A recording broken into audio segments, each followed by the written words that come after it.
하나님 말씀 보겠습니다. 시편 101편 6절입니다.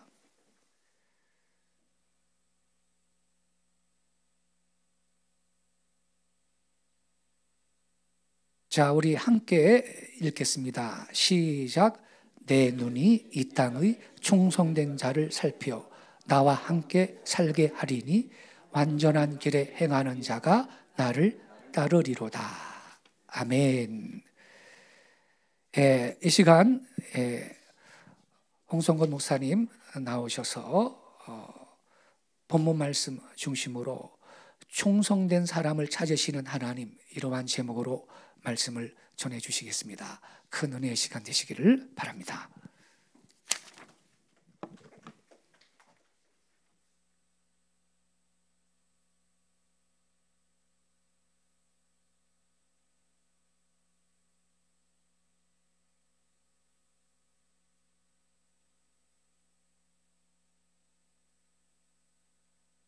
제가 만 1살 됐을 때에 성화비 병에 걸렸었습니다.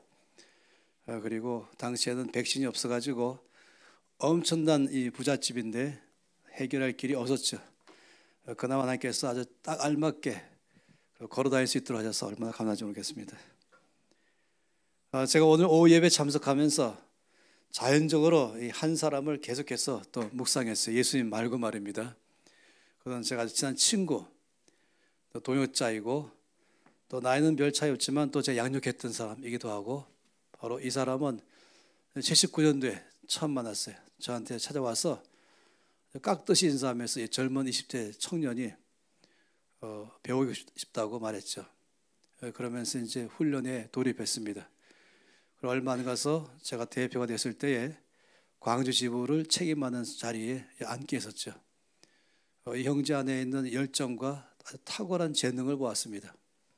그 재능이 너무나 탁월해서 이 선교단체 안에서도 영향을 주고 또 나라 전체 안에 영향을 주기를 바랐습니다. 잘 사역하다가 또 자립해서 뭘 해보겠다고 또 나섰어요. 그때가 88년도를 막 지난 다음인데, 그럼 몇 년 후에 제가 제주도에 대학을 이제 열기 시작할 때에 다시 함께 또 합류했습니다. 그리고 대학교를 열면서 센터를 3개를 먼저 세웠는데, 하나는 DTS 센터, 또 하나는 중보기도 센터, 그리고 또 하나가 문화센터입니다. 이 형제의 탁월한 이 기름 부으심 때문에 이것이 이 나라 전체에 영향을 주길 바라서 그렇게 했던 것이죠. 그러면서 이 문화센터가 아주 강한 힘을 발휘했습니다. 저는 거기에 성경적 기반을 내려주면서 이 사역에 아주 튼튼한 기반 위에 쓰고, 이 멜로디나 또 뿐만 아니라 이 악기나 춤까지 하나님께로부터 이 우리 민족에 줬던 이것을 그대로 살리는 작업, 그래서 이 나라의 예배가 바뀌는 일을 할 수 있도록. 원래부터 우리 민족은 이 아주 축제의 민족이거든요. 그래서 그 기름 부음 때문에 엄청난 사역이 일어났습니다. 그 나라 전체 안에 큰 영향을 주게 됐고요, 국제 안으로까지 또 영향을 주기 시작했죠. 오늘 저한테 오더니 2번째 또 자립하겠대요. 그래서 아쉽지만 또 축복했죠. 그 이후로는 아주 가끔씩 이제 만나보는 시간 가지고, 제가 케냐가에서 오랫동안 있는 동안에 이제 이 저보다 젊은 사람이 불효와 불충이죠. 저 젊은 사람이 먼저 주교로 가기 때문에 그 가는 길도 제가 못 봤었습니다. 오늘 모든 이 멜로디를 보니까 우리 이 형제를 또 기억하게 됩니다. 그리고 이제 우리 아드님이 여기 있다는 것을 듣고, 아드님하고는 별 교제가 없었죠. 나이가 너무 어려가지고. 근데 엄마하고는 워낙 탁월한 피아니스트이고, 또 이제 또 따님이 아주 놀라운 해금에 어릴 때부터 실력을 발휘했어요. 못 본 지 꽤 오래됐습니다. 그러면서 정말로 이 나라의 교회가 상당히 국악에 대해서 타부시하는 그 당시에, 왜냐하면 이것은 거의 귀신에게 온 것이다, 또 무당에게 온 것이다, 이렇게 할 때에 열방대학이라는 이 백그라운드로 밀어붙이니까 아무도 반대하지 않게 되고 빠른 속도로 이 나라 안에 호응을 얻게 됐습니다. 전국을 다니면서, 그리고 전 세계로 나가면서 그리고 이제 동아시아 안에 이 문화로 동아시아 문화를 일으키는 작업하겠다고 이제 헐현단신으로 나선 것까지는 보고 또 그다음 제가 바빠가지고 그 이후로 한두 번 만난 적 있고 또 지나쳐졌습니다. 제가 보통은 이제 옛사람을 잘 기억하지 않는데 하도 많은 사람 만났으니까 근데 기억나는 사람 중에 한 명이 바로 이 형제입니다. 여러분 잘 아시는 손혜수 목사님. 이런 이 멜로디로 우리나라의 가락, 우리나라의 춤, 우리나라의 악기를 동원하면서 요한계시록 말씀 보면은 모든 믿는 자들이 하나님의 보호자 앞으로 모일 때에 그냥 모이는 게 아니라 마치 이 올림픽 스타디움에 선수단 입장하는 것처럼 입장식이 있게 됩니다. 그 입장할 때는 자기의 영광 가지고 입장합니다. 자기의 가락, 자기의 춤, 자기 악기로 주님을 높여드리면서 오는데 그날을 위해서 우리 준비하자 했던 것입니다. 그래서 이런 곡들은 너무나 귀하죠. 흥이 나게 되고 원래의 이 민족 안에 준비된 주님의 이 DNA가 흘러나서 나오게 하는 것이에요. 저는 이것이 앞으로 더 많이 일어나기를 바라는데 요즘 주춤해 있는 것 같아서 좀 아쉽습니다. 너무나 귀한 하나님의 선물이기도 했죠. 이제 출판되죠?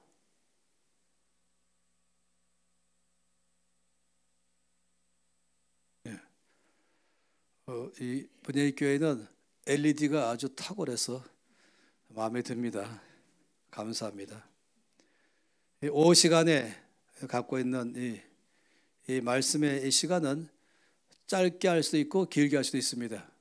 그래서 저는 일단은 이 주책 없는 강사가 되지 않기를 늘 해서 이때까지 살아왔습니다. 그래서 내가 마음에 든다고 길게 할 것이 아니고 주일날은 긴 것이 좋은 게 아니거든요. 그래서 길면은 90분. 아마 그럼 충격받을지 모르겠어요. 그 정도로 원래는 이제 90분짜리를 2번 할까 같은 한 주제 가지고 쉬었다가 근데 제가 아무리 생각해도 이 주일 오후에 오전 오후 시간 가진다면 좀 쉬셔야 돼요. 쉬고 한 주간을 오늘 준비 다 해서 하기 때문에 이 주제로 90분 정도 강의할 생각입니다. 제가 미리 여러분에게 미리 말씀드리는 거예요. 중간에 혹시 볼일 필요하시면 나갔다 오셔도 괜찮고 중간에 안 쉴 겁니다. 제가 쉰다 얘기는 90분 더 한다는 얘기밖에 없습니다. 그래서 오늘 그런 시간들로 가질 것이에요. 우리가 지금 시편 101편 6절 말씀 봤지 않습니까? 제가 온 성경 전체 가운데서 가장 우리가 암송하고 심장에 새길 100구절을 선정한다면 제가 이 구절을 늘 선정합니다. 하나님께서는 이 땅에 사람을 찾으시는데 충성된 사람을 찾으신다. 이게 오늘 말씀이죠. 그런 사람을 찾게 되면 주님과 함께 거하는 삶을 살게 하시고 하나님은 그런 사람을 통해서 일하신다 하는 말씀이 오늘의 말씀입니다. 시편 101편 말씀 한번 띄워줘 보세요. 이 말씀 여러 시편 보다 보면은 반복될 때 시이기 때문에 똑같은 내용을 반복할 때에 다른 언어를 사용하십니다. 그래서 처음에는 하나님께서 온 땅에 충성된 자를 살핀다.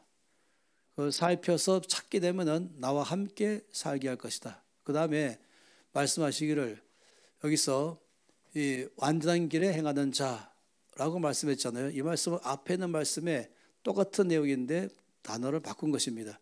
다시 말해 충성된 자, 이것을 완전한 길에 행하는 자라고 말하면서 나와 함께 살게 하겠다는 의미에 갖고 있는 보충은 나를 따르겠다. 다시 말하면 내가 일을 맡기겠다 하는 것이죠. 하나님은 어떤 사람과 함께 하시는가, 어떤 사람을 찾으시는가, 어떤 사람에게 하나님의 나라의 일을 맡기시는가 할 때에는 이 충성됨이 가장 열쇠가 되어 있습니다. 그래서 오늘 이 시간에는 너무 중요한 이 분열교회 가운데 너무 중요한 이 충성된 사람에 관해서 함께 말씀을 볼 예정이에요. 말씀 나누기 전에 부흥하는 교회의 특징 3가지가 있습니다. 하나는 찬송 소리가 크다. 기도 소리가 크다. 두 번째. 세 번째는 아멘 소리가 크다. 이 세 가지예요. 연습을 하셔야 돼요. 경건에 이르는 연습처럼 찬송 소리도 크고 기도 소리도 크고 아멘 소리가 크고 이게 이 부흥하는 교회의 특징입니다. 그래서 앞으로도 우리 유목사님이 말씀을 전할 때마다 아멘 하시고 늘 아멘은 무엇입니까? 예, 그렇습니다 라고 믿음에 고백합니다. 그래서 내 믿음대로 될지어다 할 때는 바로 길게 할 것이 아니라 그냥 아멘 하는 것입니다. 개인적으로 말씀 읽다가도 그 말씀에 아멘 하시고 주의 말씀을 들을 때도 아멘 하시고 그러면 이 믿음이 점점 더 빠른 속도로 성장하게 될 것이에요. 이 면에서 인색해하지 않길 바랍니다. 찬송과 기도와 아멘, 이것은 앞으로 분열교회가 성장하는 하나의 연습, 필수인 것이죠. 그리고 제가 있는 교회는 맨 앞자리를 광고까지 나왔어요. 제발 앞자리에 자기가 와서 앉으면서 옆에 가방까지 놓아서 남이 앉지 못하게 하면 자기 미리 예약해 놓는 거예요. 늦게 온 사람 위해서. 자기 자리 외에는 다 내놓으라. 멍당 앞에 앉으려고 막 길을 쓰기 때문에 어떤 사람은 앞에 와서 자기가 미리 예약해 놓는 거예요. 옆에 자리에 가방으로. 절대 못한다 할 정도로 앞자리를 다투어 앉습니다. 이제 이 교회가 많아지면은 염려하지 마지. 분열교회는 제가 보기에 200명은 넉넉히 앉을 수 있어요. 옆에 앞에 한 자리를 더 뒤로 밀으면 뒤에 꽉 차게 옆에 돗자리 깔아버리면은 제가 설교할 때 보면 여기 앞에 앉아 있어요. 같이 서 있고 얼굴을 여기 딱 마주보고 있어요. 전심으로 저 앞에 예배드리는 것입니다. 이 충성된 자를 찾으신다 라고 말씀하시는데, 이 말씀을 보게 되면은 사도행전 말씀에서 13장에 이 말씀을 잘 볼 수 있습니다. 함께 여러분들이 말씀을 이 오후 시간에는 성경 말씀을 많이 찾을 것이에요. 사도행전 13장 말씀에 보면은 22절 말씀에 한 사람을 주께서 말씀하시는 내용이 나와 있죠. 사도행전 13장 22절 한 절 말씀은 아까 보았던 시편 101편 말씀과 딱 연결되는 말씀입니다. 22절 말씀 읽겠습니다. 패하시고 다윗을 왕으로 세우시고 증언하여 이르시되 내가 이새의 아들 다윗을 만나니 내 마음에 맞는 사람이라 내 뜻을 다 이루리라 하시더니, 이 말씀 보시면 시편 101편에서 하나님께서 온 땅에 누가 충성된 사람인가를 찾으시고 찾으면 주와 함께 거하게 하시고 또 주를 따라서 주의 뜻을 행하는 사람이 되게 하겠다라고 말씀하시는데, 오늘 이 말씀 보니까 주께서 이렇게 말씀했어요. 내가 이새의 아들 다윗을 만나니, 그러니까 만나보니, 이새의 아들 다윗을 만나보니 뭐랬습니까? 내 마음에 맞는 사람이다. 한마디로 말하면 충성된 사람이다. 내 마음에 쏙 들었다. 그래서 말씀하시기를 그를 통해서 내 뜻을 다 이루겠다 라고 말씀했습니다.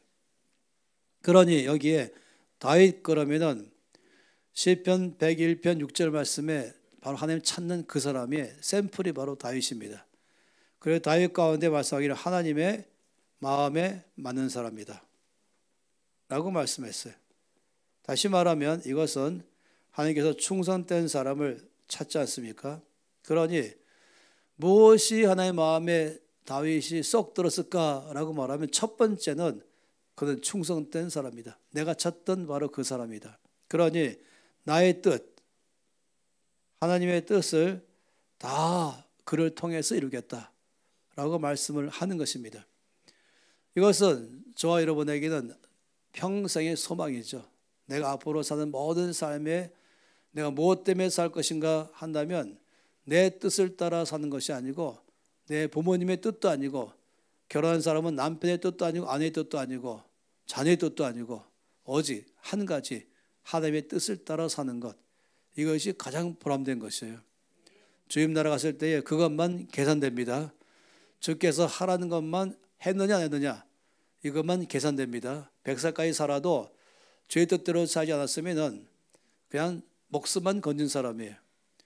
나이가 젊게까지 살았다 할지라도 주의 뜻대로 살면 그거는 상이 큰 것입니다. 손혜서 목사님이 저보다 일찍 죽기로 갔지만 그 오래 살던 제가 더 상이 클 거라고 보장할 수 없죠. 오직 주의 뜻을 따라 산 만큼만 계산될 것입니다.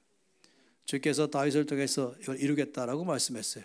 그러다 보니까 자연적으로 다윗의 어떤 면 때문에 주께서 다윗을 주의 마음에 쏙 들었다고 말씀했을까? 이것을 자연적으로 말씀 안에서 살펴볼 수밖에 없습니다. 그래서 사무엘상 17장 말씀을 보고 싶어요. 이 안에 이 다윗 안에 있는 이 충성됨을 이 속에서 발견할 수가 있습니다. 사무엘상 17장입니다.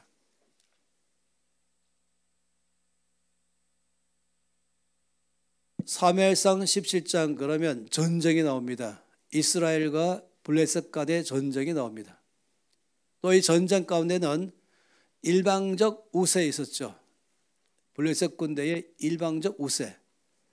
이스라엘 군대는 아예 싸울 마음조차 없고 몽땅 다 굴 속에 숨어가지고 나오지 않는 거예요. 한마디로 말하면 성문을 걸어 잠그고 성 안에서 꼼짝 안 하고 있는 그런 군대 같은 것입니다.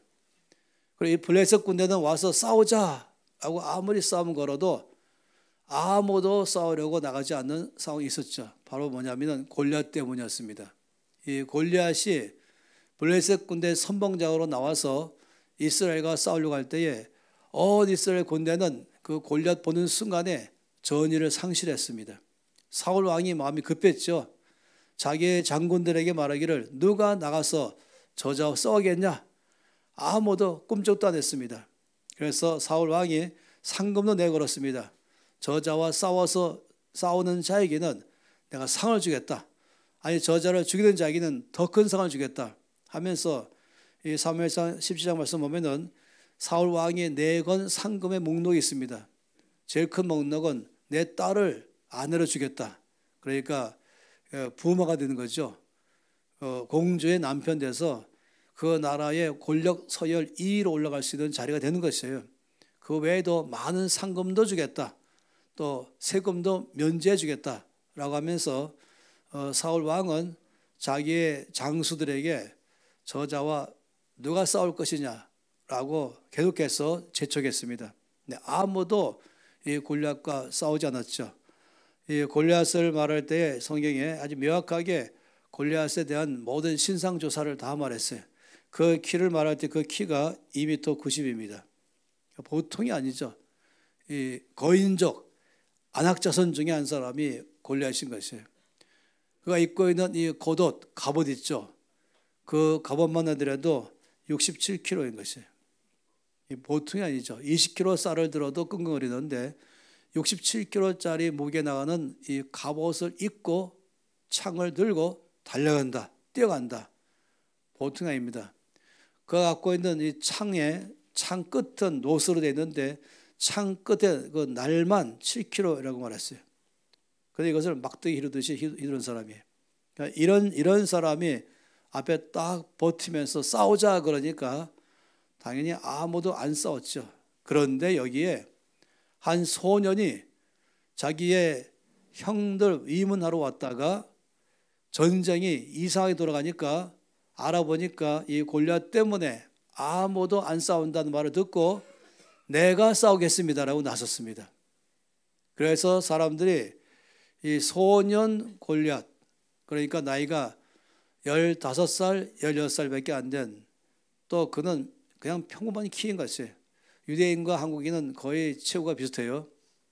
그래서 그냥 중3쯤 된 이 아이, 호리호리한 소년 아이를 이제 왕 앞으로 데려갔습니다. 그랬더니 사울 왕이 그를 딱 보는 순간에 기가 막힌 것이 있었죠. 이 내용이 바로 사무엘상 17장 말씀입니다. 이 말씀 가운데서 이제 31절부터 33절까지 말씀을 먼저 보겠습니다. 31절에서 33절 말씀 함께 읽도록 할까요? 어떤 사람이 다윗이 한 말을 듣고 그것을 사울에게 전하였으므로 사울이 다윗을 부른지라. 다윗이 사울에게 말하되 그런 말미암아 사람이 낙심하지 말 것이라. 주의 종이 가서 저 블레셋 사람과 싸우리이다 하니 사울이 다윗에게 이르되 내가 가서 저 블레셋 사람과 싸울 수 없으리니 너는 소년이요 그는 어려서부터 용사임이니라. 여기 지금 이 소년 목동 다윗이 사울 왕 함께 첫 대면하는 장면입니다. 이제 사람들이 사울 왕에게 말하기를 드디어 한 사람이 나섰습니다. 그러니 왕이 얼마나 기뻤겠어요. 그렇게 많은 상감을 내걸어도 아무도 꿈쩍하지 않아서 전장은 아예 사기 다 떨어져 있는 가운데 있는데 바로 이때에 굿 뉴스가 나왔잖아요. 한 사람이 자원해서 싸우겠다고 나섰습니다. 그러니 왕은 즉각적으로 당장 데려오라 했습니다. 그래서 사람이 이제 소년 다윗을 데리고 왕의 막사로 갔습니다. 왕은 왕의 자리에 앉아 있고 그 좌우에는 장군들이 장수들이 쭉 서 있었죠. 몽땅 다 궁금했습니다. 자기들이 아는 사람을 다 얼굴에 떠올려 보면서 누굴까? 이런 판국에 누가 용감하게 지금 싸우겠다 나왔은 사람 누굴까? 근데 아무도 머릿속에는 마땅히 떠오를 만한 얼굴이 없었어요. 그러니 더 궁금했죠. 도대체 누가 저 자와 싸우겠다고 지금 나섰냐? 그러니 몽땅 다 천막 입구만 바라봤습니다. 막사 입구만. 그리고 이제 드디어 누가 다윗을 데리고 막사 안으로 들어왔습니다. 그리고는 그는 다윗 보고 네가 걸어가라 했죠. 여러분 상상해 보세요. 사울 왕이 앉아 있고 왕의 자리에 좌우에 장군들이 딱 줄 서 있으면서 이 난골 헤쳐갈 사람이 온다 하니 모두가 다 입구만 바라봤는데 딱 들어서는 것을 보는 순간부터 얼마나 실망했을까. 평범한 키에 중3쯤 나이 된 호리호리한 그것도 군인도 아니고 그냥 목동의 차림의 소년이 그 안으로 들어오는 것이에요. 이 짧은 말씀 안에는 제가 지금 드린 말씀이 절대로 과장된 게 아닙니다. 그대로 지금 설명하는 것이에요. 근데 다윗은 어떠냐? 지금 자기 앞에 의리의리한 장군들만 다 서 있잖아요. 그 앞에 왕까지 앉아 있지 않습니까? 이 촌 아이 목동이 그런 자리에 딱 들어가면 얼어버릴 수 있잖아요.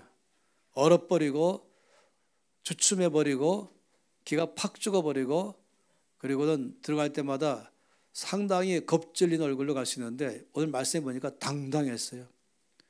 아주 당당하게 성큼성큼 왕 앞으로 걸어갔어요.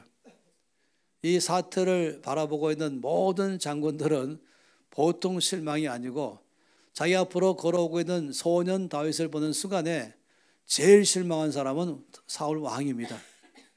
그래서 제가 스스로 말하기를 사울 왕이 아무도 이렇게 말했을 것이다. 침착하자. 실망의 표정 짓지 말고 너무 실망했다고 됐다 저 아이를 낙심시키지 말자. 어떻게든지 잘 용기를 신천해주고 위로해주고 그냥 돌아가게 하자. 부드러운 말로 얼굴을 좀 내가 펴고 웃어가면서 말해보자. 뭐 이러는데 이 소년 다윗이 뚜벅뚜벅 담대히 걸어오더니 왕 앞에 무릎을 딱 꿇고 첫 번째 말이 무엇입니까? 첫 번째 말이 이렇게 말해요. 그런 말미암아 사람이 낙담하지 마십시오. 제가 가서 저 블레셋 사람과 싸우겠습니다. 당당하고 그리고 담대하고 그리고 단호하게 왕 앞에 말한 것이에요. 이때 그다음 말씀 보면은 우리나라 말로 번역되어 있는 이 내용 보면은 사울 왕이 아주 절제된 언어로 그리고 아주 젠틀한 태도로 이 소년 다윗에게 답변하기 시작했습니다. 네가 가서 저 블레셋 사람과 싸울 수 없다 라고 말하면서 너는 소년이요 저 사람은 어려서부터 용사다. 아주 절제된 부드러운 언어로 지금 다윗의 마음을 달랬습니다. 여기까지 내용이 나오는데 오늘 이 첫 시간에 보고 싶은 것은 그 다음입니다. 여기에 대해서 이 17장 34절 말씀부터 37절까지 말씀 가운데서 다윗이 이렇게 말하고 있는 사울 왕 앞에 내가 왜 저 골리앗과 싸우러 지금 나왔는지에 대해서 아주 합당한 이유를 댔어요. 정정당당한 이유를 댔어요. 이래서 저 두 번째로 109절 여기서 뽑겠다면 이 구절입니다. 이 사무엘상 17장 34절에서 38절까지 말씀은 제가 가장 좋아하는 말씀 중에 한 구절인 것이에요. 함께 다윗이 바로 자기를 잘 타이르고 있는 사울 왕 앞에 내가 왜 저 골리앗과 싸우러 나왔는지 그 이유를 말하는 것 함께 읽어보겠습니다. 다윗이 사울에게 말하되 주의 종이 아버지의 양을 지킬 때에 사자나 곰이 와서 양떼에서 새끼를 물어가면 내가 따라가서 그것을 치고 그 입에서 새끼를 건져내었고 그것이 일어나 나를 해하고자 하면 내가 그 수염을 잡고 그것을 쳐 죽였나이다. 주의 종이 사자와 곰도 쳤은즉 살아계신 하나님의 군대를 모욕한 이 할례받지 않은 블레셋 사람이리까 그가 그 짐승의 하나와 같이 되리이다. 또 다윗이 이르되 여호와께서 나를 사자의 발톱과 곰의 발톱에서 건져내셨은즉 나를 이 블레셋 사람의 손에서도 건져내시리이다. 사울이 다윗에게 이르되 가라 여호와께서 너와 함께 계시기를 원하노라. 자, 사울이 넌 안 돼. 넌 어려. 넌 게임이 안 돼. 라고 말할 때 다윗이 그렇게 말한 사울 왕을 설득했습니다. 왕이 허락해 나갈 수 있거든요. 설득할 때에 제가 제일 싫어하는 설득하는 방법이 뭔지 아십니까? 가슴을 치면서 나 믿어주세요. 왜 나를 못 믿으십니까? 이런 식의 커뮤니케이션은 정말로 억지 주장인 것입니다. 이건 주관적이죠. 남도 인정할 만큼의 왜 내가 나선지에 대해서 자기는 자신감이 넘치지만은 상대방은 객관적으로 안 되거든요. 그런데 자기는 될 수 있다 하면서 무조건 나만 믿어주세요. 이런 식으로 말하는 것은 좋은 방법이 아닙니다. 우리가 뭘 대화할 때에 이런 식으로 나만 믿어주세요. 그리고 안 믿으니까 왜 나를 못 믿으십니까? 그리고 끝난 다음에 밖에 나가서 다른 사람 보고 나를 안 믿어주더라. 이런 식으로 말한다면 정말로 리더가 될 자격이 없습니다. 이 다윗은 절대 그런 식으로 이 소년이지만 하지 않았습니다. 자기는 지금 사울 왕을 설득했어요. 맨 마지막에 보세요. 사울 왕이 안 된다 그러던 이 사울 왕이 가라. 그래 가라. 마음이 바뀌었어요. 다윗이 이 사울 왕이 100% 안 된다 하던 왕을 100% 된다라고 바꿀 만큼의 이것을 설득력, 이해를 시킬 수 있는 힘을 말한 것이죠. 전 이거 가지고 또 따로 많이 강의도 하고 있습니다. 그런데 다윗이 뭐라고 말했습니까? 제가 아버지 양을 지킬 때에 사자나 곰이 왔습니다 하는 것이에요. 사자와 곰. 여러분 사자를 본 적이 있으시겠죠? 또 곰도 마찬가지입니다. 저는 옛날에 뉴욕 주로 갈 때는 이 알래스카의 앵커리지에서 1시간 기름을 다시 넣고 갔어도 옛날에는 그 1시간 동안에 그 앵커리지에 이제 트랜짓 에어리어에 가 있으면은 거기는 이제 알래스카에다 보니까 거기 몽땅 다 곰을 박제해 놨어요. 곰을 있는 그대로의 모습을 해서 곰이 서 있는 모습 그대로를 통에 넣어놨는데 거기는 2m가 넘어요. 곰이 서 있는 키가. 여러분 곰 아시죠? 힘센 것으로 유명한 곰. 사자, 동물의 왕, 용맹하기로 가장 센 사자. 그러니까 사자나 곰이 나한테 양떼의 새끼를 물어가려고 달려왔다. 그리고 와서는 내 아버지의 양을 중에 새끼 양 한 마리를 입에 물고 달아났다. 이때 다윗은 어떻게 했습니까? 쫓아갔어요. 쫓아가면서 내놔 그런 것이죠. 내 아버지의 양 내놔 그러면서 그 아주 빠른 속도로 쫓아가기 시작했어요.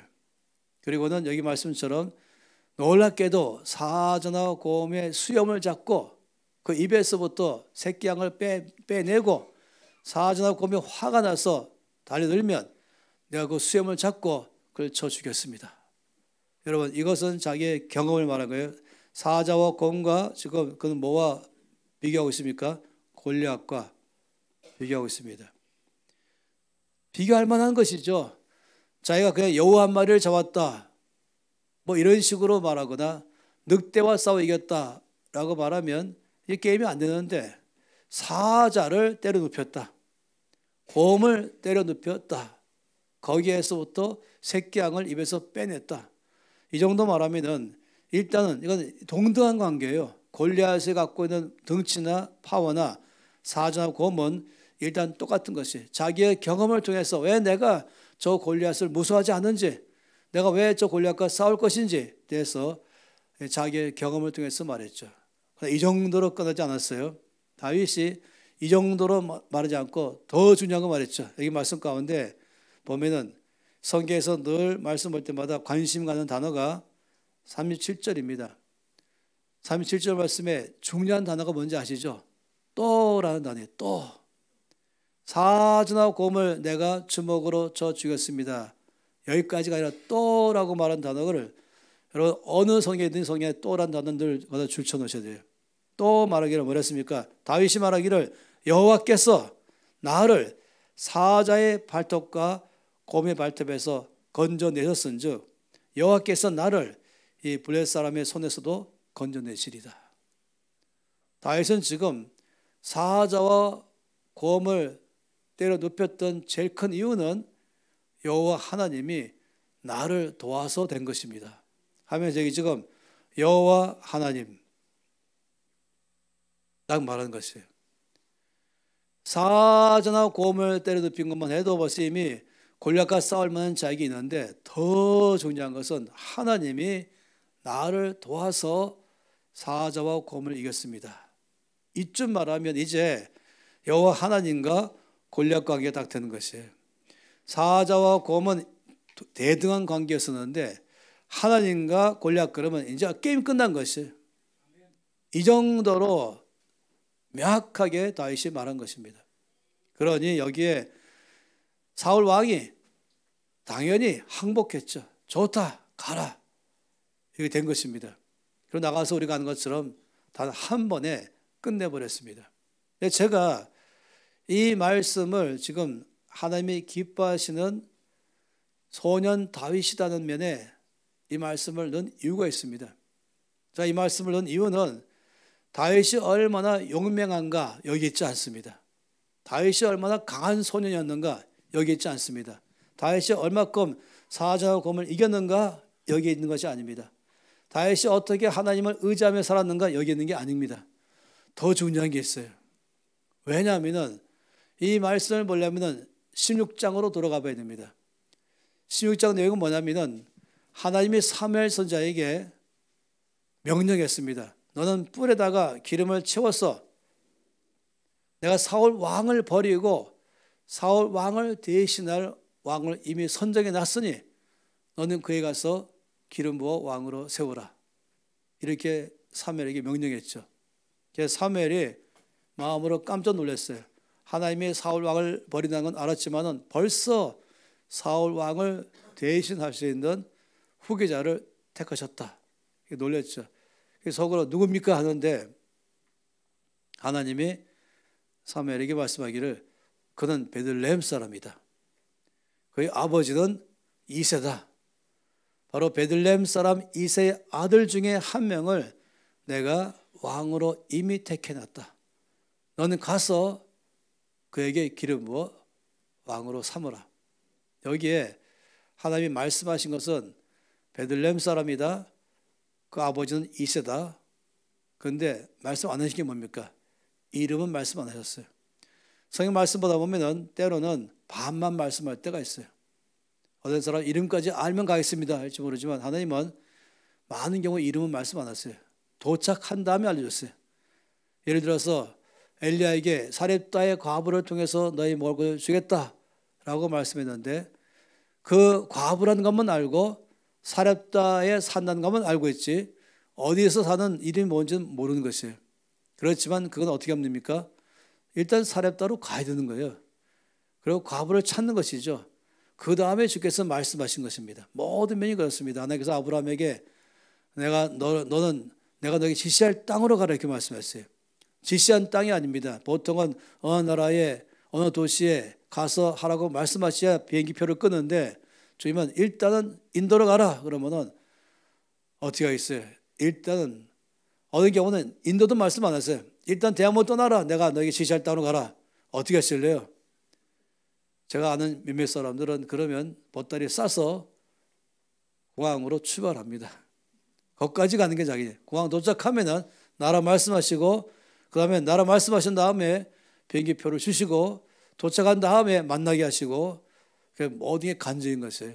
하나님은 철저하게 주님만 의지하기를 바라죠. 우리 찬송가에서 한 걸음씩이 그냥 나오는 게 아니에요. 보통 믿음이 아니면 할 수 없는 것입니다. 이게 모든 크리스찬들의 삶입니다. 특별한 사람은 아니라 저와 여러분 너무너무 똑똑해가지고 주여 베들레헴 사람이고 아버지 이세인지 알겠지만 이름도 말씀하셔야 가죠. 이렇게 한다면 지금 그렇게 안 하시나요? 가면 알려주겠다. 저 사렙도 과분 알겠는데 어디 사는 누군지 이름 말씀하세요. 아니요. 사렙다로 가서 과부를 찾으면 내가 누군지 알려주겠다. 여기 말씀 속에 사무엘상 16장에는 네가 가면 내가 너에게 누군지를 지시하겠다. 많은 경우에는 그렇게 말씀하시죠. 그래서 이제 사무엘이 베들레헴에 갔어요. 그가 할 수 있는 일은 큰 제사를 드리러 오는 것으로 형식을 취하고 모든 베들레헴의 장로들을 다 부르면서 동시에 그 목적은 제사가 아니잖아요. 제사는 외형적이고 내용은 왕을 택해서 기름 묻는 것입니다. 왕을 찾아서. 그래서 이새의 아들이라고 말하기 때문에 그가 할 수 있는 일은 뭐겠습니까? 이새도 이 제사에 참여하시오. 동시에 이새에게 아들을 몽땅 데리고 와서 이 제사에 참여하시오. 이렇게 했습니다. 드디어 제사는 지금 외형적인 것이고 이새와 그 아들을 만났어요. 근데 깜짝 놀랐어요. 속으로. 왜냐하면 아들이 7명이었어요. 확률이 높아지는 것입니다. 2명이면 50대 50인데 3명이면 1, 3인데 70명, 7명 그러면 이제 확률이 더 훨씬 더 희박해져서 누군지 찾아야 되는 것입니다. 그래서 방법은 이 면접관 자리에 앉아가지고 이세 보고 네 아들을 나의 순서로 한 명씩 내 앞으로 걸어오게 하라. 이것밖에 없었어요. 걸어오는 사람 보면서 이제 누군가를 알아내는 것이죠. 첫째 아들이 걸어왔어요. 그런데 이 첫째 아들 엘리압이 장남 엘리압이 이제 사무엘 앞으로 뚜벅뚜벅 걸어오는데 그 걸어오는 것을 보는 순간에 사무엘이 감탄했습니다. 야, 왕 될 자가 바로 여기 있구나. 너무너무 그 청년의 기품과 당당함 보면서 아, 왕이 바로 여기 있구나 해서는 이 뿔에다가 기름을 채웠잖아요. 손을 뻗쳤어요. 딱. 아니면 손불 잡고 이 엉덩이를 들기 시작했어요. 바로 그 순간에 잠깐만 하나님 말씀했어요. 잠깐만 말씀하시면서 그의 용모와 신장을 보지 말라. 더 충격한 말씀, 충격의 말씀은 내가 이미 그를 버렸다. 그 다음에 사람은 외모를 보거니와 나 여호와는 중심을 보느니라. 이 엘리압이 용모와 신장, 그러니까 흔히 우리나라 말로 얼짱과 몸짱이 최고인 것이었어요. 남편과 고를 때 얼짱과 몸짱을 고르면 실패합니다. 대실패 아시죠? 며느리 고를 때도 마찬가지고 아직 기회가 있는 분들, 기회 없는 분은 드지 마시고 기회 있는 분들은 절대로 얼짱과 몸짱은 사람 선택 기준이 아니다. 그게 다시 말하면 학력 본다, 외모 본다, 경력 본다, 아주 중심입니다. 살아보면 알죠. 살아본 사람만 인정할 거죠. 안 살아본 사람은 제 말 인정 안 하겠지만 살아보면 살아볼수록 결국 중심밖에 없다. 얼굴이 아니고 몸매가 아니고 남편 볼 때도 학력도 아니고 경력도 아니고 결국 중심밖에 없다. 그래 오래 살 수 있는 것이에요. 이 하나님의 사람 택하는 기준이었습니다. 그래서 사무엘이 정신 바짝 들었어요. 내 눈으로 판단하면 안 되겠구나. 한 명씩 나올 때마다 이제 사무엘은 하나님께 기르기로 했어요. 주님, 이 초년입니까? 주님께서 통과. 둘째 통과. 셋째 걸어오니까 또 통과. 넷째 또 걸어오니까 이 초년입니까? 통과. 다섯째 걸어오니까 통과. 여섯째 걸어오니까 통과. 마지막 일곱째가 걸어올 때도 주께서 통과, 패스. 7명 몽땅 아니라고 하시는 거예요. 자, 이때가 참 중요하죠. 저 같으면 그때는 갑자기 내가 잘못 들었나 음성을, 이 집이 아닌가 하면서 갑자기 음성 듣는 사람이 자신감을 잃어버리고 혼란에 빠져 있어요. 저는 그런 사람 많이 상담했거든요. 근데 이 사무엘은 절대로 혼란에 빠지지 않았어요.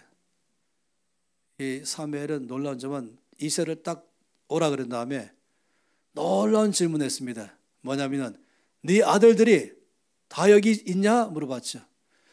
미리 짐작할 수 있어요. 짐작이라는 게 위험한 거죠. 미리 자기 마음대로 짐작하는 거. 7명이면 다 왔을 것이다. 왜냐하면 사무엘이 왔다 그러면 당시 왕보다 높은 존재거든요. 그러니 사무엘이 아들들 다 데려오라 그러면은 자기 아내 이미 짐작한 건 다 데려왔을 것이다 라고 예상해 버린 거지. 그러면 이제 없다라고 알면 곤란하잖아요. 그런데 사무엘은 확실하게 베들레헴 사람이고 아버지가 이세며 그 아들이라고 말씀했으니 이 집 맞다. 이거를 흔들리지 않았어요. 그래서 정말로 제 머릿속에서 생각할 수 없는 질문, 너희 아들들이 다 여기 있냐? 라는 질문. 자, 이 말씀을 읽지 않고 있습니다. 16장에서. 그랬더니 이새가 충격적인 답변했어요. 아니요. 한 명 더 있습니다. 깜짝 놀랐어요.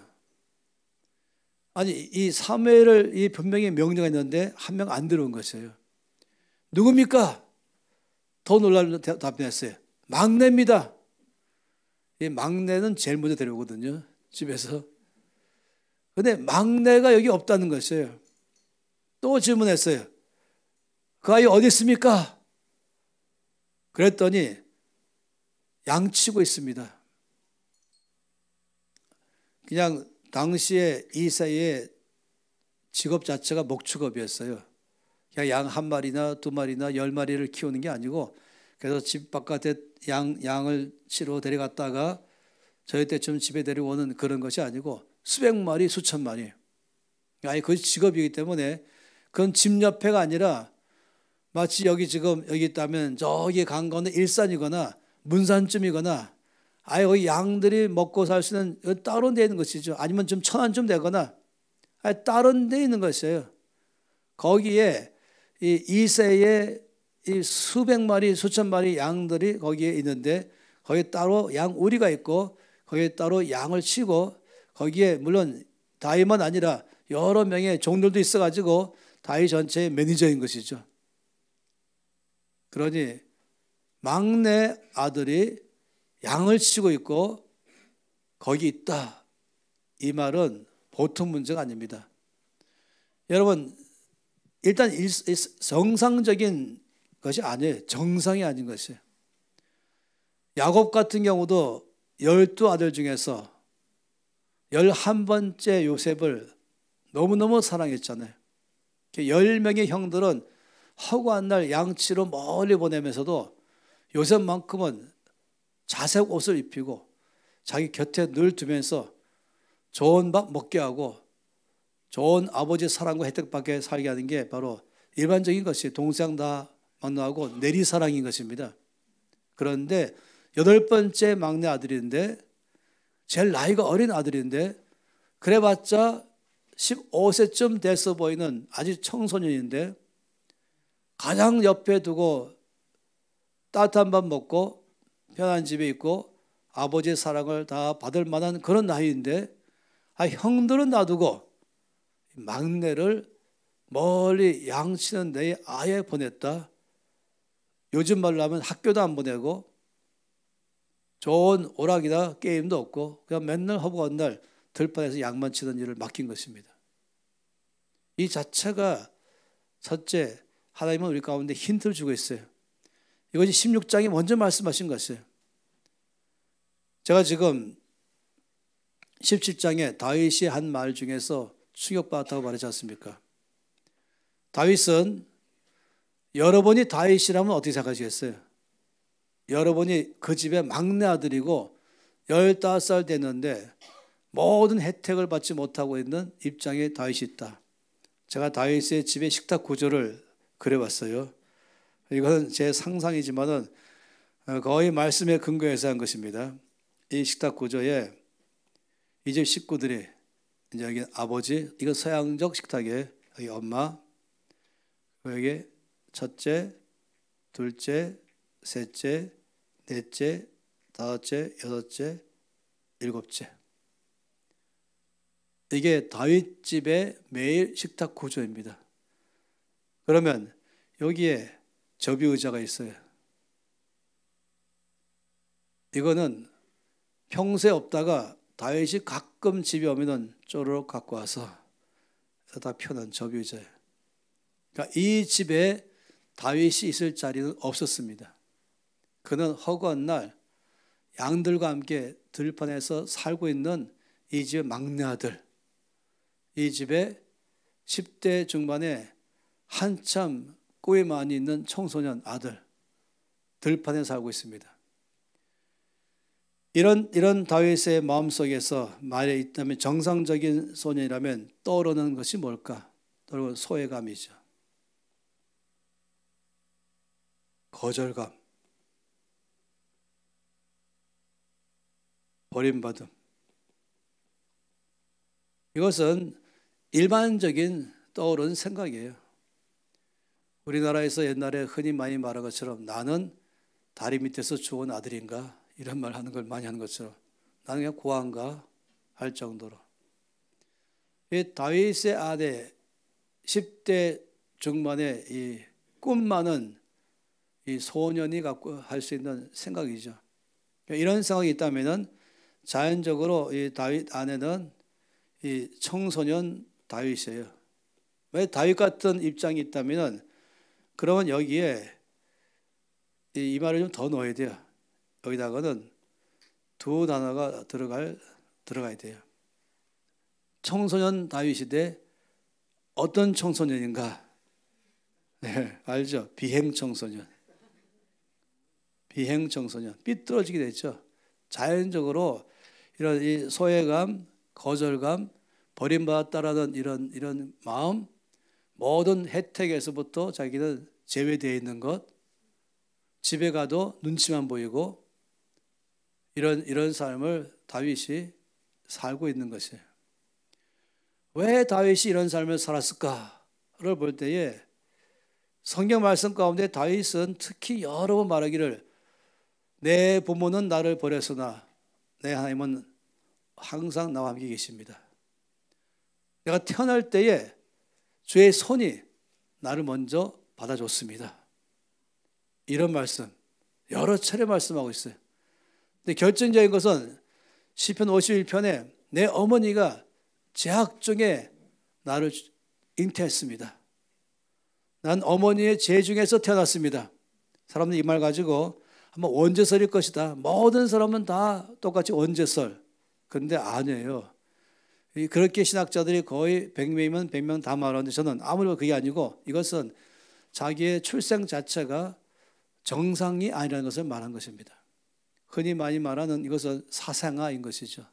집에 가도 아빠가 그를 미워해서가 아니라 그를 사랑하지만 집에 놔두면은 찬밥인 것이에요.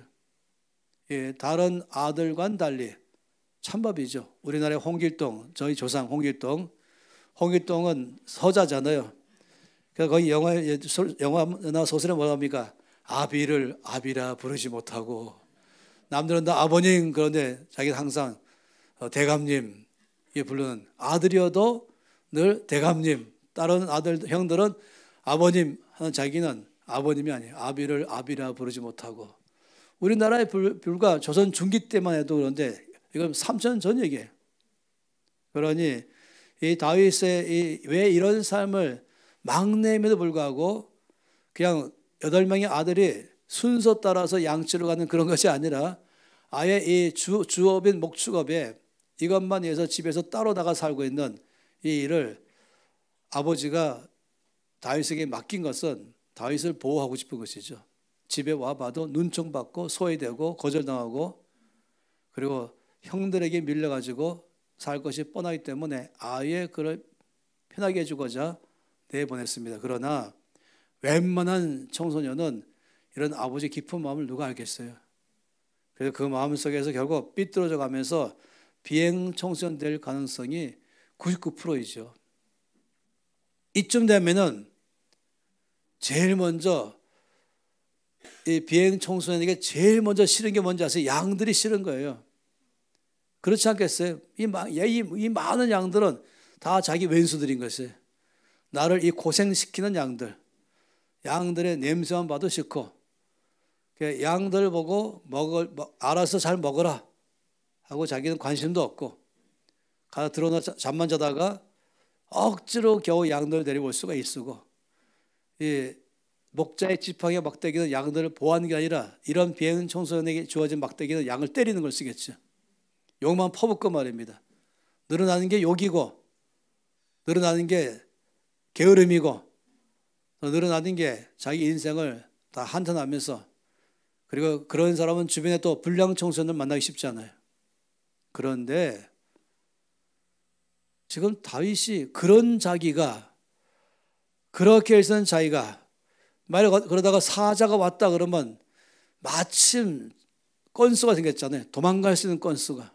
냅다 도망갈 수 있어요. 너 왜 왔냐? 사자가 왔어요. 곰이 왔어요. 그러면 누가 감히, 야 그래도 있어야지 누가 하겠어요.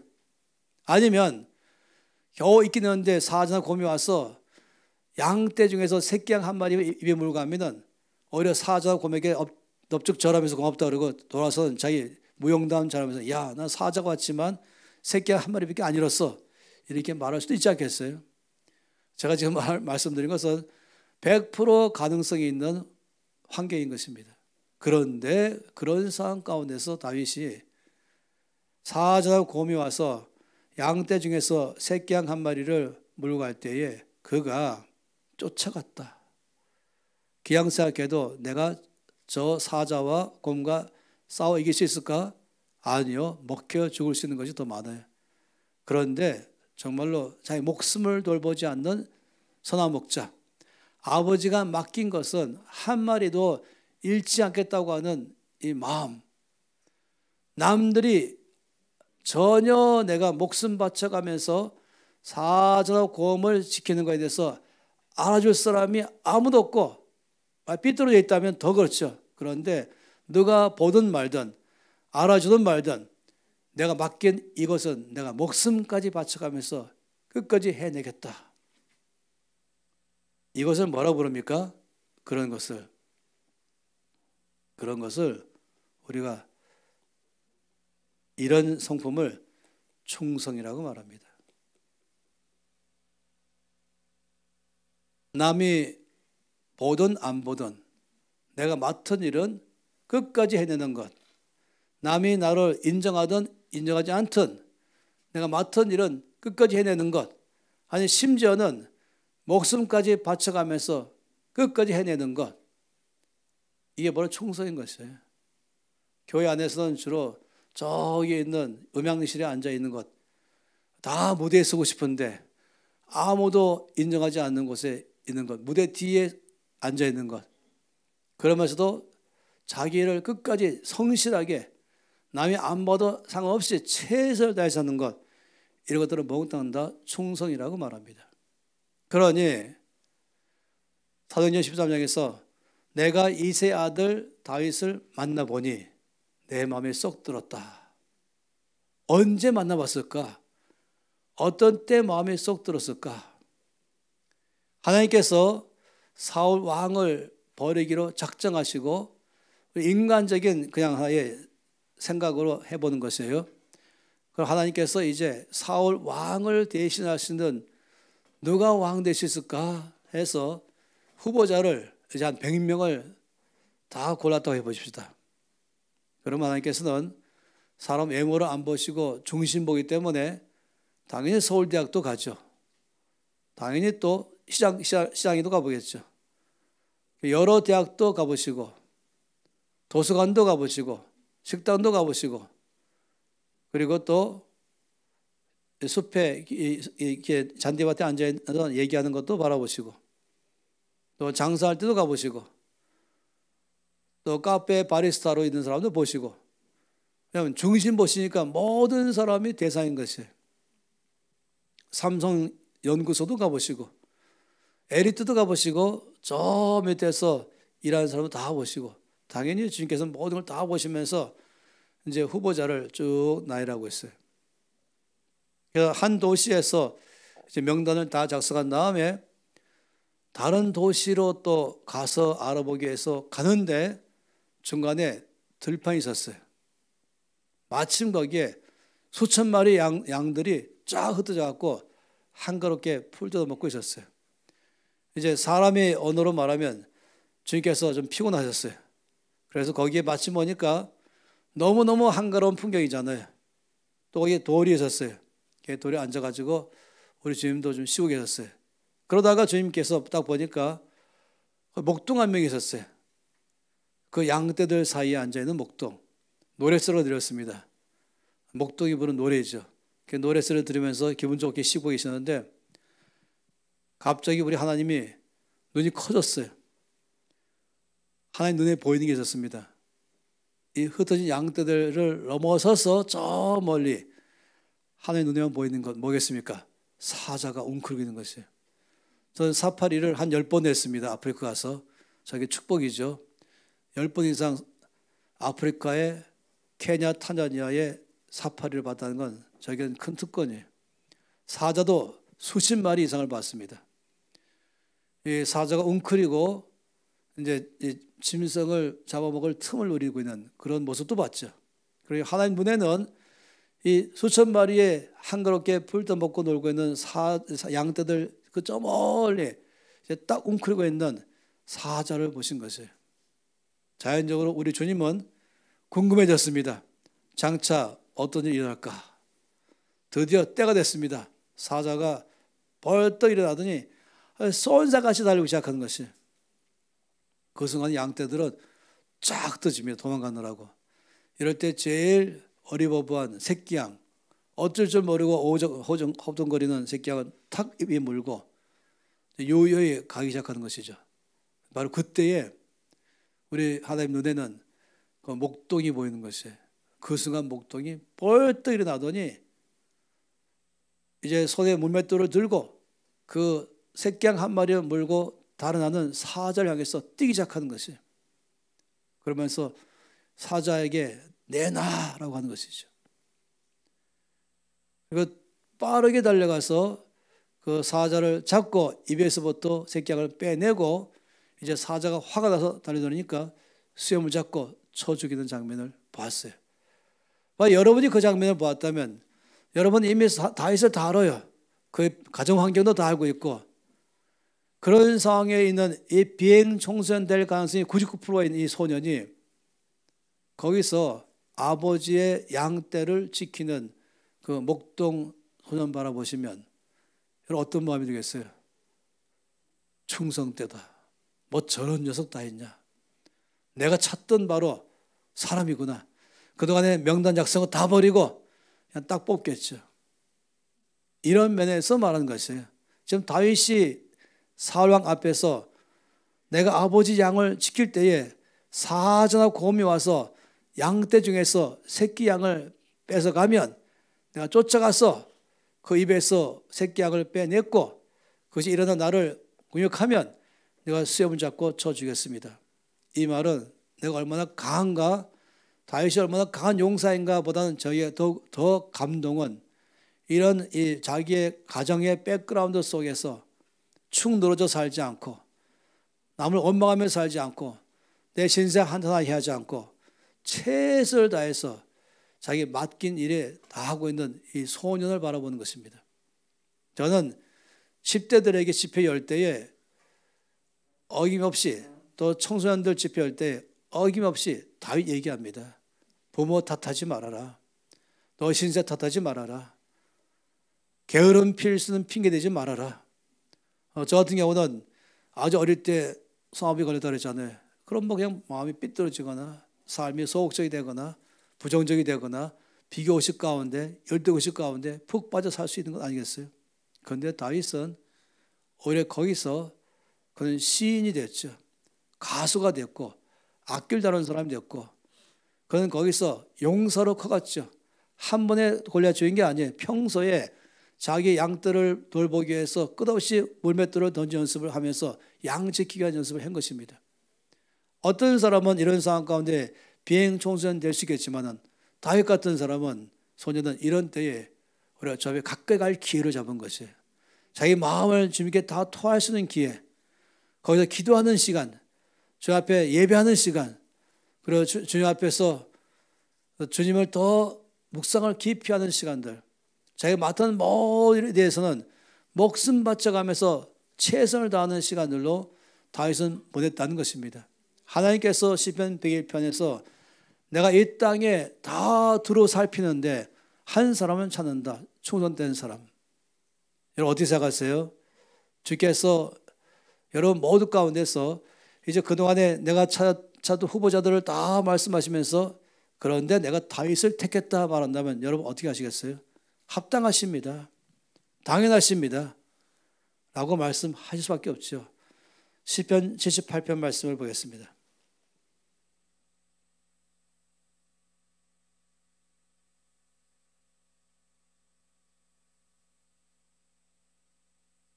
시편 78편 말씀에 맨 끝에 있습니다.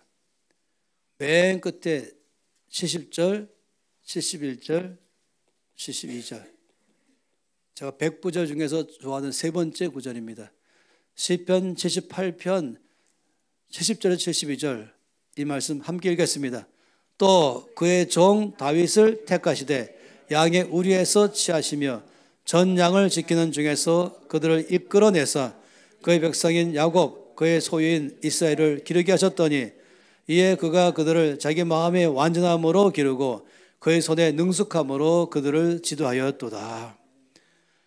제가 지금 아까 설명 쭉 한 게 제 상상이 아닌 줄 아시겠죠? 하나님이 언제 어디서 다윗을 그 마음에 쏙 들었을까?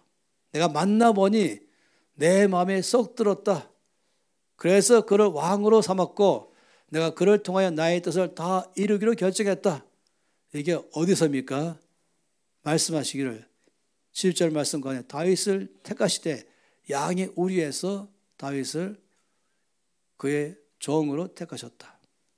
전 양을 지키는 중에서 그를 끌어내셨다.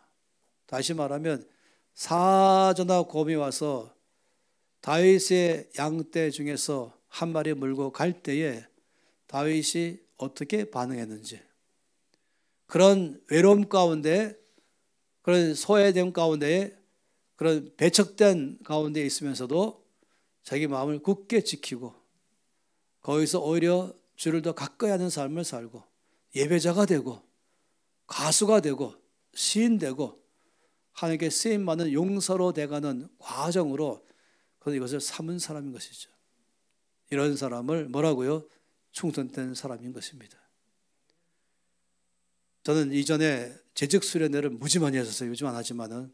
그러면 전직 증경 회장들 중에서 너무너무 열심히 봉사하던 회장님들이 교회에 다시 안 나오는 분들도 많이 봤습니다. 상처 너무 받아가지고 이제 투표해서 새로운 회장이 되고 부회장 되고 총무 되고 서기 회계와 임원들 다 뽑았어요. 그래서 새해로 같이 일해보자. 근데 1년 동안 일하면서 이 부회장, 총무, 서기 회계 또 무슨 봉사부장 각각 가끔씩 애 때문에 빠지고 남편 때문에 빠지고 이래서 빠지고 저래서 빠지고 회장이란 이유 하나로 못 빠지는 것이에요. 속으로 나는 애가 없나? 난 남편이 없나? 나는 뭐 할 일이 없나? 그런데 꼼짝없이 자기 회장이니까 나오는 것이에요.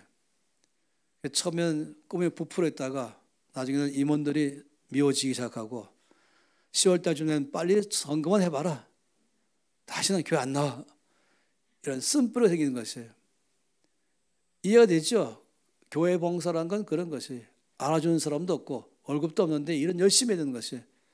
그거 보니까 만만한 게 교회 봉사이죠. 직장은 아파도 나가는데 교회 봉사는 아프면 안 나갈 수 있어요. 직장은 애가 아파도 나가야 되는데 근데 교회 봉사는 안 나갈 수 있는 것이에요.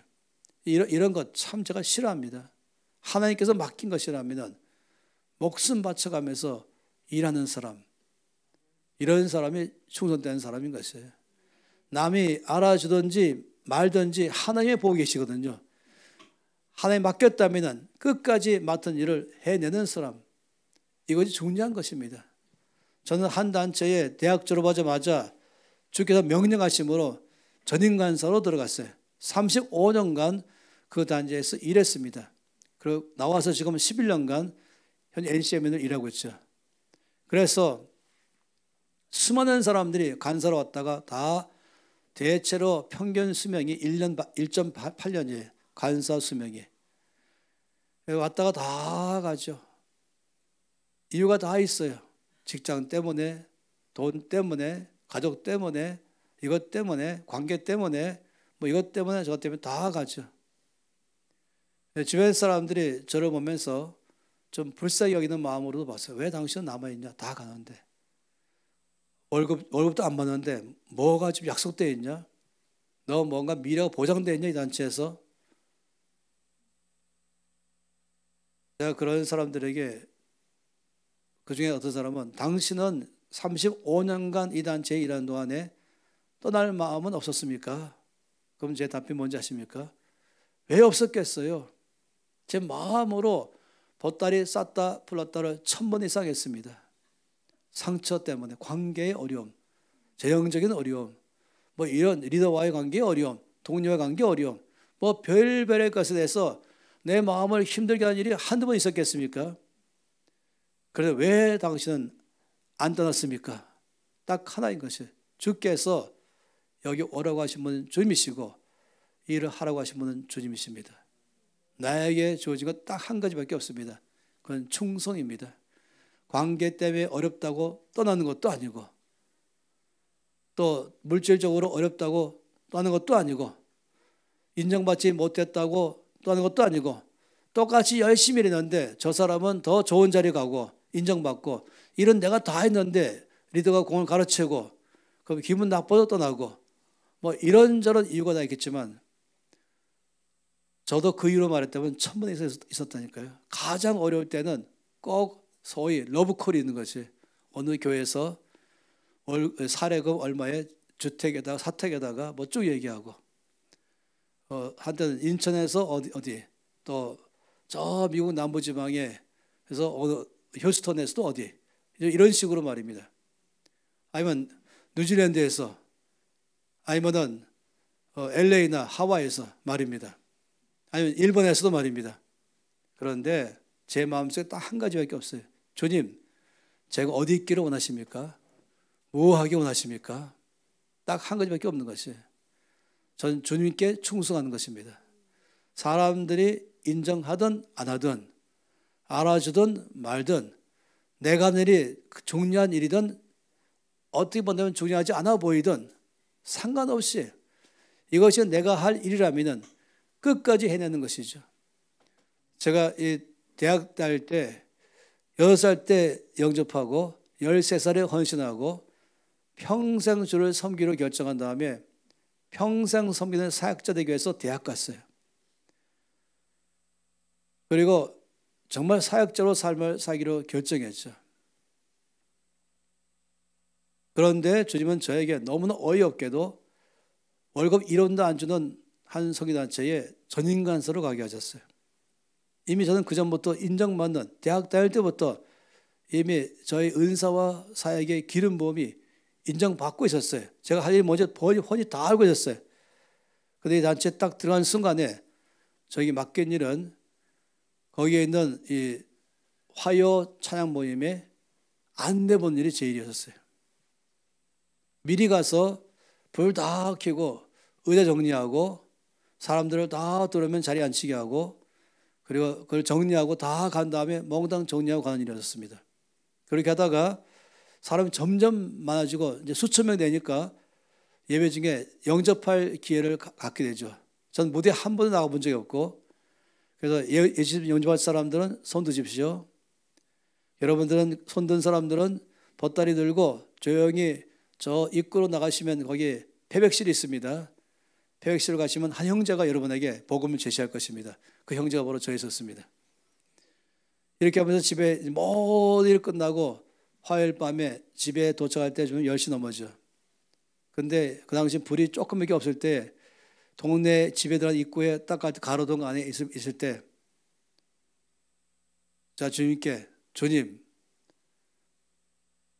지금 제가 하는 일은 누구나 할 수 있는 것입니다. 안내 보는 것, 정리하는 것, 영접시키는 것, 서역 공부를 연결하는 것, 누구나 할 수 있습니다. 제 은사는 그게 아니지 않습니까?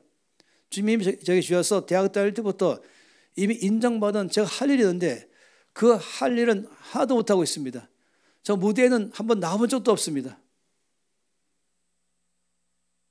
그때 주님께서 저에게 이렇게 말씀했어요. 아들아, 내가 만일에 너를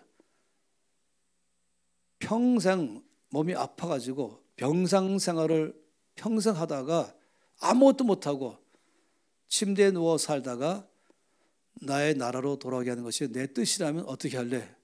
저 상상 못하는 말씀하신 거예요. 내가 너를 지금 아프게 해서 네가 할 수 있다는 모든 싹 아무것도 못하고 평생 병상 생활을 하다가 바로 하늘나라로 가는 것이 내 뜻이다 한다면 너 어떻게 할래? 그래서 제가 처음에 충격받았어요. 그래서 몇 분 안에 아버지, 그것이 아버지의 뜻이라면 그리 하겠습니다. 바로 말씀하기를 아들아, 지금 네가 하는 일 있지? 안내 보는 일, 미리 와서 전기불 켜고 의자 정리하는 일, 안내 보고 다 간 다음에 영접자를 다 인도하고 성역 공부 연결시키고 모든 모임을 다 끝내고 가는 일, 이거 내가 너무 기뻐한다. 이렇게 말씀했어요. 나에게 주님께서 주신 은사가 있는데, 말씀을 가르치고 전하는 은사가 있는데, 사람을 훈련시키는 은사가 있는데 이것은 하나도 못하고 누구나 할 수 있는 일을 저에게 맡긴 것이에요. 그런데 이것을 내가 기뻐한다 하시니까 열심히 했어요. 내가 원하는 것 하는 게 아니라 아버지가 기뻐하시면 그건 충분한 것이에요. 와서는 예배팀에 모든 옛날에는 이런 거 없잖아요. 다 줄 잘 접어서 박스에 넣어주고 짐 날라주고, 이게 제가 하는 일이었었죠. 1년 동안에 매주 화요일마다 영접자들을 꼬박꼬박 영접시켜서 서영 공부를 다 연결시켜주고, 그러면서 나중에 오늘 들어보니까 유 목사님도 그때 계셨다고 그러더라고요. 거기에 YMWCA의 입구에 패백실이 있었어요.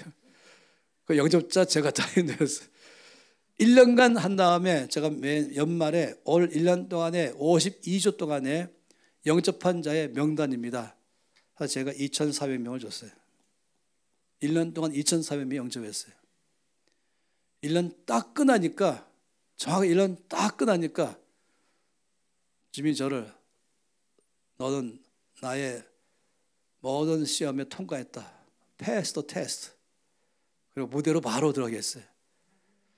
그래서 지금도 저는 절대 거만하지 않으려고 애를 씁니다. 여기서 이 모든 앰프와 마이크 시설에 정리하고 줄 다 정리하라 그래도 기쁜 마음으로 할 수 있는 영적 근육이 그때 생겼어요. 누구나 다 좋아하는 일만 하는 것이 아니라 주님이 좋아하는 거라면 무대 뒤에서 깜깜한 데서 아무도 안 본 데서라도 주님 맡긴 일이라면 정말 최선을 다하는 그 1년간의 영적 근육이 생긴 것이에요. 그리고 나중에 알게 됐죠. 이 말씀은 그런 동안에 주님 저에게 말씀하신 것이에요. 이 말씀은 저에게 하신 말씀이었죠. 주님은 충성된 사람을 보신다.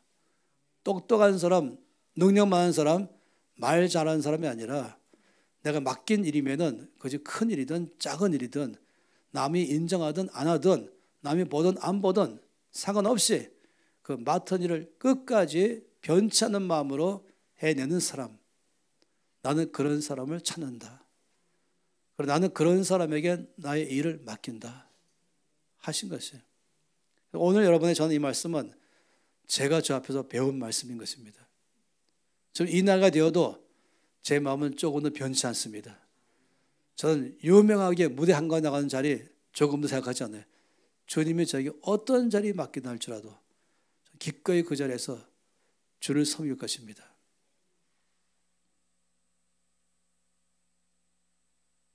모세를 부르시는 장면을 보시면 충격입니다. 민수기 12장 말씀입니다.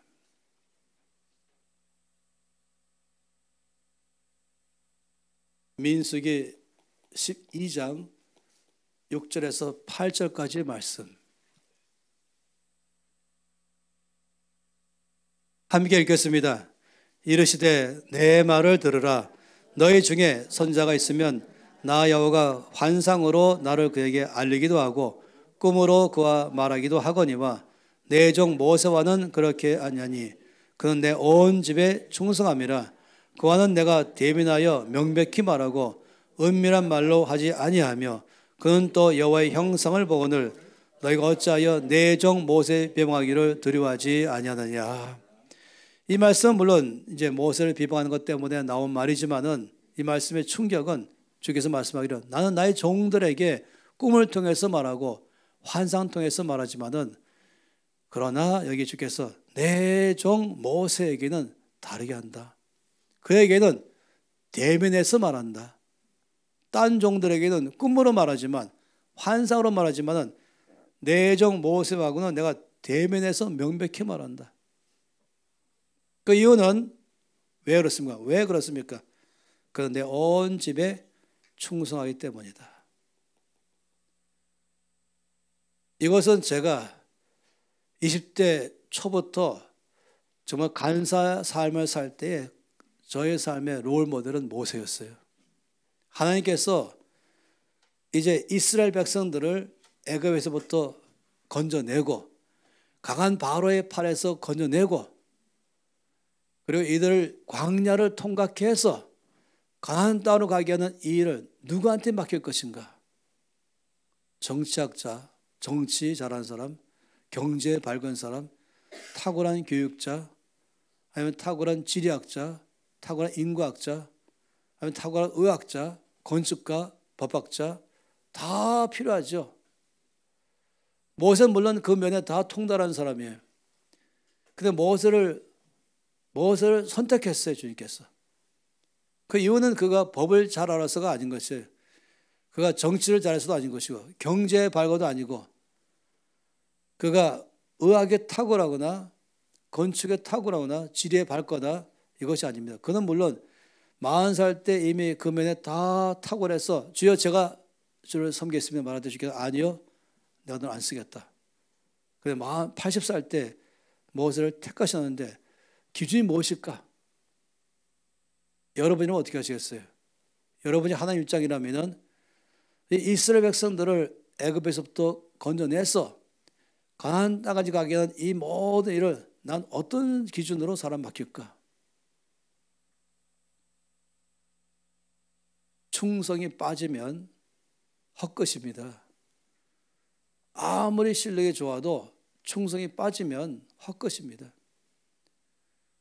우리가 잘 알잖아요. 이스라엘 민족들. 유 목사님이 자주 말한 것처럼 쌍둥이 민족이 한국 민족과 유대인은 외모도 성격도 기질도 습관도 다 똑같아. 같은 셈족이니까. 불평자라지 원망자라지 조금만 어려우면 바로 이들에게 다 퍼붓지. 당을 짓기를 잘하지. 조금 전에 그렇게 큰 은혜 받아도 싹 잊어버리고 그냥 원망하지. 이런 데서 일어나 보면은 아주 제일 쉽게 하고 싶으면 안 좋은 말은 못 해먹겠다. 이런 사람과 못 해먹겠다. 돈을 1억을 연봉을 줘도 못 해먹겠다. 탁월한 경제학자지만은 충성이 없으면 못 해먹는 것이에요. 흔히 말하는 탁월한 법학자라 할지라도 이 충성이 없으면 자기는 수시로 들이박는데 수시로 오해하는데 수시로 누명을 씌우는데 수시로 유언비어와 충성모략하는데 대수웅거리는데 나에 대해서 고맙다고 말하기커녕 고맙단 말 안 하고 조금만 잘못되면 그것만 퍼붓고는 그런 사람들인데 이 세상에서 가장 어려운 사람들은 지도자인 것입니다. 또 지도자들 중에서도 제일 어려운 직업은 목사예요. 그래서 목사가 되면 다른 직업보다도 머리가 빨리 하얘져요. 이 목사님은 그냥 그 머리죠. 저는 염색 평생 해본 적이 없어요. 십자가를 통과해만 염색 안 합니다. 이 목사님이 얼마나 이 목회가 힘들었으면 얼굴이 나보다 늙어 보일까. 그건 제 생각이에요. 머리가 하얘지시고. 아니 뭐 이거 보통 문제가 아니에요. 제가 너무 잘 알아요. 제가 평생 리더로 살았잖아요. 그러니 허구한 날 수군거리고 뒤에서 중상모략하고 비방하고 거역하고 보통 문제가 아닌 것입니다. 그 중에도 유대인들인 것이에요. 우리가 민수기를 보면 잘 알지 않습니까? 얼마나 아주 원망에 꽉 차 있는, 불평에 꽉 차 있는, 조그만 어려우면 바로 불평하면서 첫째 모세 때문에 하고 그다음 하나님 때문에 하면서 야 우리끼리 다시 투표해서 다시 뽑자 그렇게 하고 있고, 하나님께서 다 아세요. 이런 사람들을 끌어갈 사람은 누굴까? 딱 하나의 충성된 사람만 가능하다. 기분 나쁘다고 간두고, 마음이 상처받았다고 간두고, 무시받았다고 간두고, 중상모략 받았다고 간두고. 여러분 가운데 그런 일을 당하고 그렇게 간둔 일이 있을 수 있겠죠. 이것 때문에 기분 나빠서 간두고, 허구한 날 중상모략 받아서 간두고, 나를 들이받아서 간두고, 상처받아서 간두고. 귀신 중에서 제일 큰 귀신이 섭기 아니겠어요? 섭섭귀신. 섭기는 주로 교회 안에서만 돌고 있어요. 섭섭하다, 섭섭하다. 또 한 가지는 상처받았네, 상처받는 거. 섭섭하고 상처받고. 세 번째, 시험 들었네. 제가 저 앞에 전임 간사로 딱 할 때 마침 예수원이 있었어요.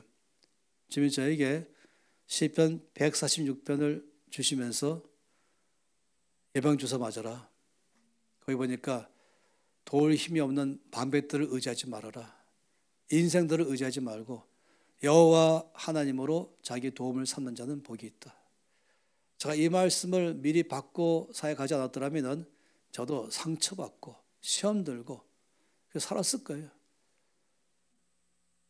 리더로부터 상처받고, 동료로 상처받고, 팀원에 상처받고, 중상모략에, 비방에, 별의별 얘기 다 돌고 있는 것이죠.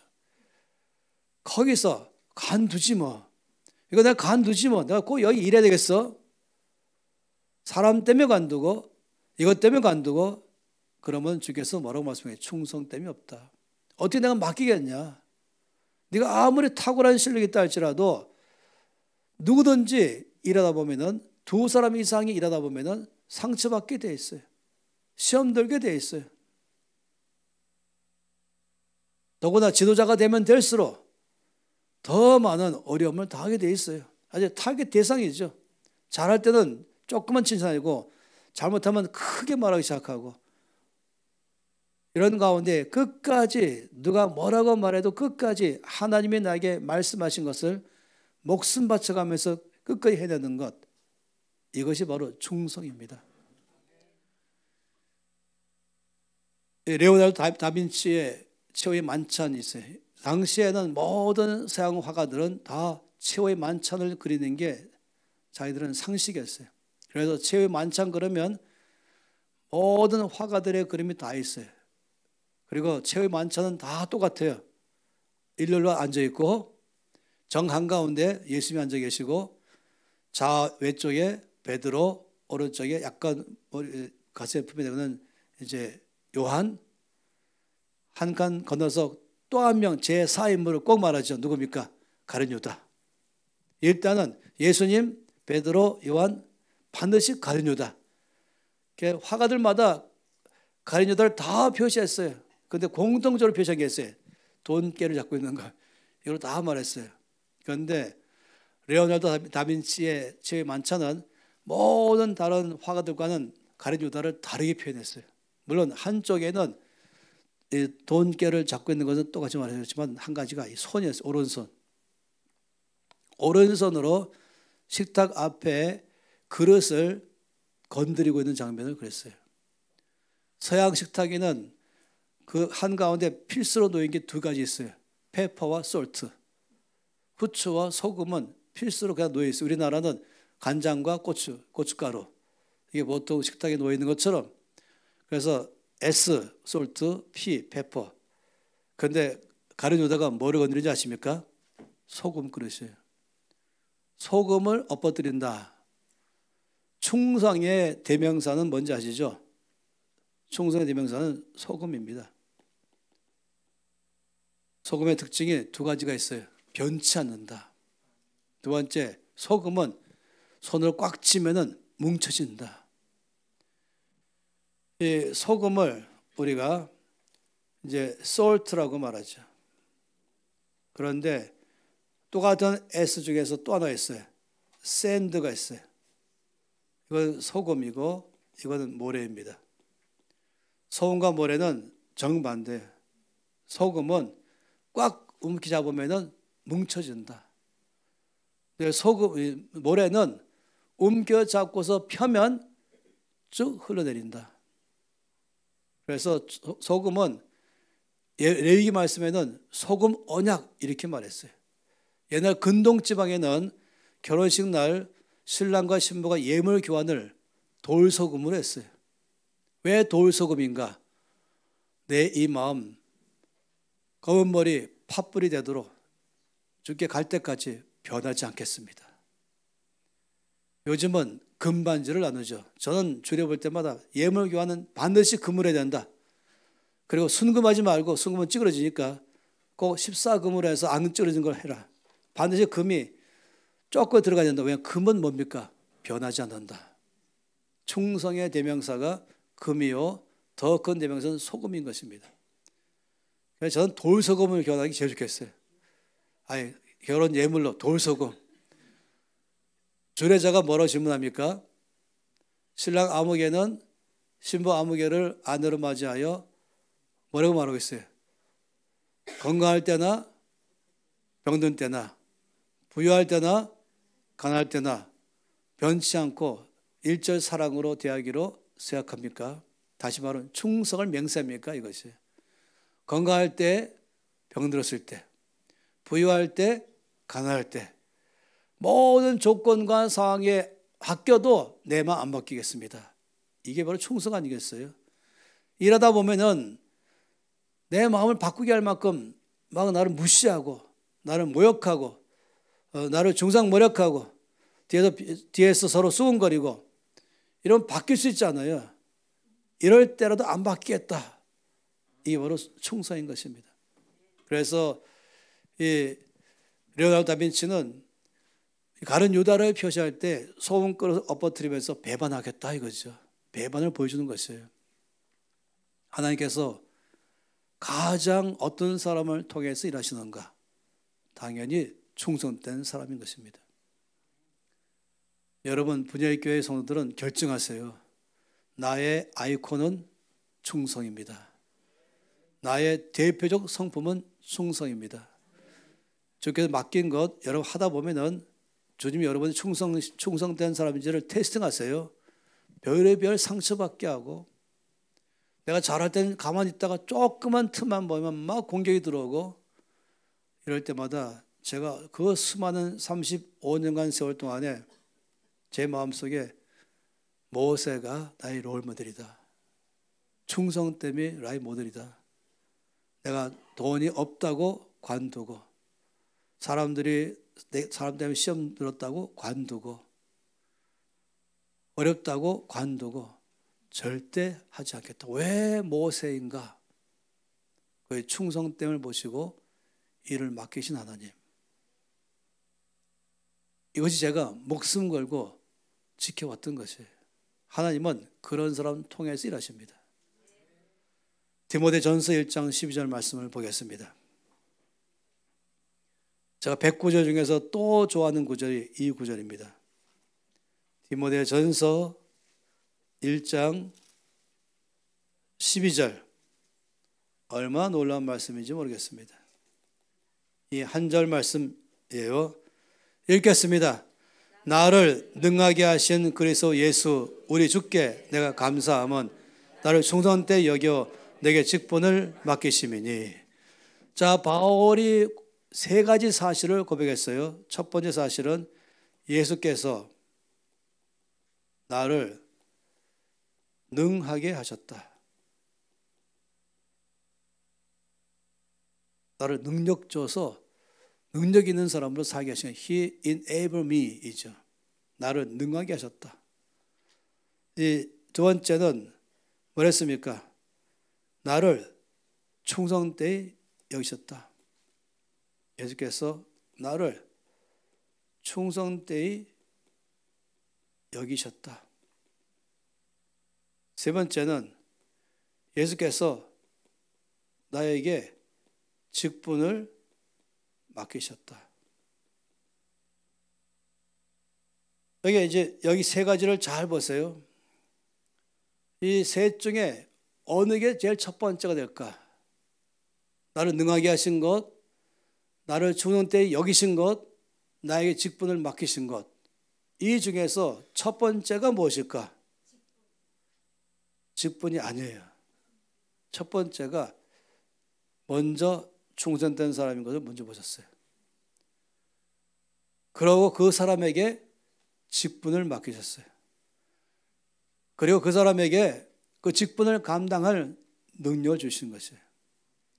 이 세상은 그렇게 안 해요. 이 세상은 능력이 있는 사람인가 없는 사람인가 보고 일 맡깁니다. 주님은 능력이 문제가 아니라 충성된 사람인가를 보고 일 맡깁니다. 그 사람이 자기 능력이 없어도 그 맡긴 일에 최선을 다하면 놀랍죠. 하늘부터 능력을 주십니다. 그래서 성경이 뭐라고 말합니까? 능력은 여호와께 속하였습니다. Power belongs to God. 사람이 자기 힘으로 일하는 것과 하나님이 위로부터 주시는 능력을 일하는 것과는 하늘 땅 차이예요.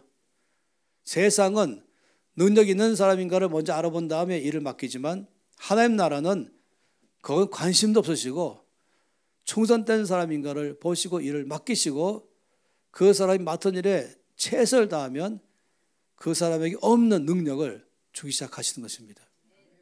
이게 주의 나라의 원칙입니다. 이게 충성되이 여기시다라는 단어가 놀라운 단어예요. 이 여기다라는 단어는 이것은 장부를 기입하다라는 말씀에서부터 출발했습니다. 장부 기입 알죠? 수입, 날짜, 액수, 어디서 적고 지출, 날짜, 액수, 어디로. 이게 돈 1원도, 돈 10만 원도, 돈 100만 원도 빠짐없이 수입에 지출에 다 적어서 끝에 잔액도 1원도 안 틀리는 것이에요. 내 모든 들어오는 것, 나가는 것 다 적는 게 장부로 기입하다. 다시 말하면 먼저 주님께서 내 장부를 기입하신 것이에요. 내 모든 것 장부를 다 수입 지출을 다 기록하신 다음에 잔액, 충성이라는 잔액이 나오면 그러면 그런 사람에게 일을 맡기는 것입니다. 이게 하나님의 원칙인 것이에요. 저는 교회에서 일꾼 뽑을 때 제일 실패할 수 있는 것은 능력 보고 뽑는다면 그건 실패입니다. 능력 보고 뽑으면 안 돼요. 충성된 보고 뽑아야 되는 것이. 이게 하나님의 일꾼 뽑는 기준인 것입니다. 충성된 보고 뽑으면 반드시 성공합니다. 능력 보고 뽑아놓으면 충성이 없다 보니까 중간쯤 가다가 사라져 버린 것이에요. 사고도 치고. 충성된 사람은 사고 안 칩니다. 끝까지 해내고 능력은 하나님께 속해 있는 것이에요. 이게 저희 나라의 일꾼의 특징입니다. 제가 끝으로 말씀은 그러면 장부 기입이 뭐냐?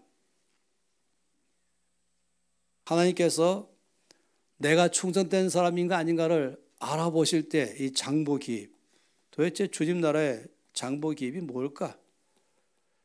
뭐 어떤 것이 지금 수입과 지출일까? 나라는 사람이 충성된 사람인가를 주께서 뭘로 알아보실까? 이것은 누가복음 16장 10절에서 12절 말씀입니다. 놀랍죠? 주님은 아주 명확하게 이 사람을 뽑습니다. 누가복음 16장 10절부터 12절까지 말씀, 함께 이 속절의 말씀을 읽겠습니다. 지극히 작은 것에 충성된 자는 큰 것에도 충성되고 지극히 작은 것에 불의한 자는 큰 것에도 불의하니라. 너희가 만일 불의한 재물에도 충성하지 아니하면 누가 참된 것으로 너희에게 맡기겠느냐.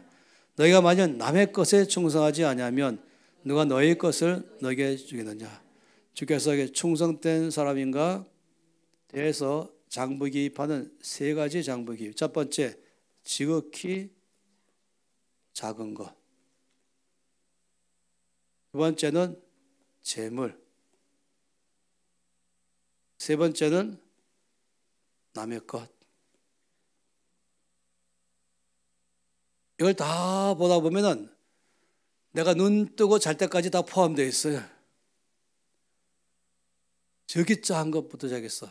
제가 아파트에 사는데 지하에 차를 대고 문 열고 들어가잖아요. 나보다 한 발 빨리 들어간 사람이 있어요. 내가 한 발 늦게 들어가고 있어요. 근데 문 열고 쑥 그냥 들어가 버려요. 전 도저히 못해요. 제가 들어간 다음에 항상 몸을 돌이켜서 뒤에 사람이 있나? 5발짝 떨어져 있어도 잡고 있죠. 들어온 다음에 닫겠다고. 그런데 내가 뒤따른 거 알면서도 쑥 하고 들어가 버려요. 저 속으로 오면서 저기 작은 것 생각하네. 저기 작은 것. 저 바깥에 불 켰다 껐다. 뭐 어떤 사람은 관심도 없어요. 불 켜 있는지 불 꺼 있는지. 화장실 불 켜 있다 꺼 있다. 화장실 휴지 한 칸이 요만큼이죠. 사이즈가. 2칸 3칸. 남의 것 두루룩 말아서 다 쓰고 자기 집은 2칸만 쓰고. 저기 작은 것 물 쓰는 것 막 틀어놓고 쓰느냐. 여러분 아무도 안 보죠. 주님은 장부에 다 기입하고 있어요. 물, 불, 화장지 하나하나 다. 이게 되게 작다니까요. 신발 벗는 것, 친구 약속하는 것, 줄 서는 것 다 포함해서 주차하는 것. 우리나라 주차는 좀 어려워요. 너무 딱 떨리니까. 그런데 어떤 사람은 제일 한심한 사람은 2칸을 차지하고 저거는. 삐딱하게 나서 나도 못 들어가 더 이상. 저 딱 한 대 남아 있는데 자리가 아무리 돌아와도 자리가 없는데 꼭 한 대 딱 남았는데 이 사람이 양쪽 칸을 딱 차지하고 주께서 장부에다가 저기 작은 것 주차 딱 적어놓는다니까요. 어떤 사람 보니까 어떤 고등학생 한 고2쯤 돼 보이는데 옛날에 제가 차를 딱 댔는데 딱 보니까 길 가던 청소년이 옛날에 껌은 안에 이제 은박지 있잖아요. 은박지 바깥에 이제 종이 있고 껌 씌우는데 종이 벗기고 은박지 벗기고 껌을 넣는데 손에서 자동적으로 종이 떨어지고 있어요. 은박지 떨어져 있어 밑으로 땅바닥에. 주께서 장부 적죠. 껌 씹는 거, 껌 뱉는 거 이런 것 저기 작은 것이에요. 아무도 신경 안 쓰는 것. 저 뒤에서 무대 장치 뒤에서 일하는 것. 남이 보기엔 작아 보일 수 있겠죠. 재물은 말할 것도 없고요. 이번에 지난번에 김민 간사님 와서 강의하신 것처럼 재물, 돈 1원, 돈 100원, 돈 1000원 내 것과 공금과 상관없이 내 돈이라고 막 쓰는 것도 아니고 옹단 포함해서 놀랍죠. 돈 쓰는 거 보고 일 맡긴다니까요. 남의 것 대표가 바로 저 아니겠습니까? 제가 잘할 수 있는 것 이미 주님 저에게 은사 주신 것 하나도 안 쓰시고 남의 것을 일하게 하신 것이 모든 악기 마이크 줄 접는 것 미리 와서 불 켜고 의자 정리하는 것 누구나 할 수 있는 것이 남의 것이 내 것은 지금 강의하는 것인데 주님은 내 것 안 맡기고 남의 것 맡기는 것이 그리고 보시는 것이죠. 남의 것에 충성하면 그런 자연적으로 자기의 것 맡기시겠다. 재물에 충성하면 하늘의 것 맡기시겠다. 저희 작은 것 충성하면 큰 것 맡기시겠다. 이게 바로 바울이 말하는 주께서 나를 충성 때 여기셨다. 이 말은 한번 딱 보고 말하는 게 아니라 장부를 나의 삶에 여러 차례 기입해 보신 다음에 맨 마지막으로 충성이라고 나오면 이거를 뭡니까? 충성 때 여기셨다는 것이에요. 이 세 가지를 보면은 아까 말씀드린 것처럼 우리들의 삶의 모든 삶의 구성은 이 셋으로 다 되어 있습니다. 이 중에 제외된 게 하나도 없습니다. 눈 떠서부터 잠 잘 때까지 내 모든 삶을 다 통틀면은 딱 세 가지로 항목이 나와요. 적이 작은 것, 재물, 남의 것. 그리고 이것은 기회입니다. 쓰임 받을 수 있는 기회냐, 쓰임 못 받는 기회냐. 여기에서 주께서 충성되이 여기시는 것. 늘 여러분은 코람데오의 삶을 사십시다. 하나님을 의식하며 사십시다. 아무도 안 봐도 주차할 때도 주님 앞에서 주차해야지.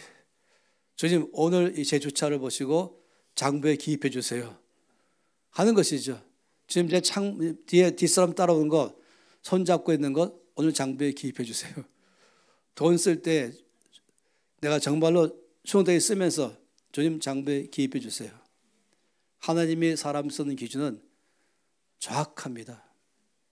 그러지 이 교회 안에서 예수 믿는 사람은 예수 안 믿는 사람보다 더 충성된 사람이 되어야 됩니다. 세상에서 하나님께서 믿는 자기 백성들에게 모든 이 세상을 끌어갈 수 있는 일을 맡기를 바란 것이에요. 이 충성된 사람이 대통령 되고 장관 되고 국회의원 되고 모든 영역 가운데서 책임자가 되어서 그러면 그 나라는 정말 주께 쓰임받는 나라 될 것입니다. 저는 지금 다음 세대들을 이 면에 대해서 정말로 피를 토하면서 가르치고 있어요. 왜냐하면 쓰임받으라는 것이죠. 하나님께 발탁돼야 된다. 그래서 이 나라가 정말로 우리 유 목사님이 아주 강조하고 있는 그런 나라는 자동적으로 되는 게 아니에요. 택했다고 되는 게 아닌 것이에요. 다윗을 택했지만은 다윗은 증명해야 됐던 것입니다. 충성됨으로 증명해야 쓰임 받는 것입니다. 그 대한민국을 주께서 아무리 선민이라 할지라도 주께로부터 시험에 통과해야만 쓰임 받는 것입니다. 그러니 이 충성은 이 민족에게 주어진 대숙제입니다. 과제예요.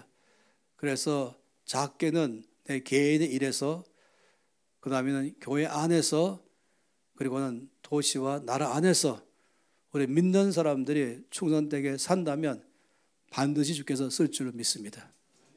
이것은 내 평생에 나의 아이콘으로, 나의 갖고 있는 아이콘은 충성입니다. 옆에 사람에게 내 아이콘은 충성입니다. 충성된 삶을 살기로 작정하는 사람은 두 손 높이 드십시다. 하나님 아버지 앞에. 그리고 아버지, 제가 바로 하나님이 찾는 사람이 되겠습니다. 여호와의 눈이 온 땅을 두루 감찰하시면서 누가 충성된 사람인가 보시고 발견하면 주와 함께 거하게 하시고 주께서 일을 맡기신다고 말씀했습니다. 그러니 우리 결정하십시다. 이거는 학력 순서가 아닙니다. 똑똑한 사람만 할 수 있는 게 아닙니다. 이거는 누구나 할 수 있는 것이고, 나이 많아도 할 수 있고, 나이 적어도 할 수 있고, 성적이 모자라도 할 수 있고, 성적이 많아도 할 수 있고, 안 할 수 있는 것이에요. 그러니 작정해서 아버지, 저는 충성의 아이콘을 저희 삶에 삼겠습니다. 적이 작은 것에 충성하겠습니다. 재물에 충성하겠습니다. 남의 것에 충성하는 사람이 되어서 하나님 보시기에 충성된 사람으로 여기셔서 바로 직분을 맡기시고 능력 주어서 아버지의 나라가 나를 통하여 이 땅에 임하시옵소서. 주여 나를 써주시옵소서. 주여 내가 충성된 자의 삶을 살아내겠습니다. 입을 열어서 통성으로 기도하시겠습니다.